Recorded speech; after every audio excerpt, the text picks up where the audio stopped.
रोहित शर्मा दिनिकिया विश्वकप 2027 खेलिबा उचित नुहे। से जदि खेलिबे से बेहोश होइजिबे।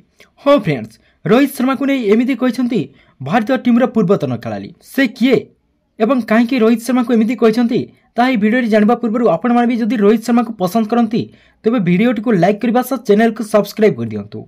हाँ फ्रेंड्स, टीम इंडिया नुआ हेड कोच गौतम गंभीर निकट में रोहित शर्मा और विराट कोहली को नहीं एभली कथा कहते जहां नहीं प्रशंसक खुशी हो जाते। गौतम गंभीर कहते जितेबाला जाए रोहित शर्मा और विराट कोहली चाहिए सेते दिन पर्यंत से ओडिया क्रिकेट खेली पारे।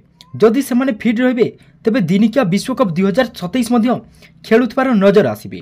किंतु यह मंतव्य को नहीं पूर्वतन क्रिकेटर श्रीकांत असंतोष व्यक्त कर एक यूट्यूब चैनल लाइव रे रोहित शर्मा को फिटनेस उपर नहीं प्रश्न उठाई। एपरिक रोहित शर्मा 2027 विश्वकप खेलवा उचित नुहे बोली कहते। श्रीकांत कहते रोहित शर्मा जड़े चैंपियन खेलाड़ी किंतु रोहित शर्मा 2027 विश्वकप खेलवा उचित नुहे। से दक्षिण आफ्रिकार बेहोश होइजिबे।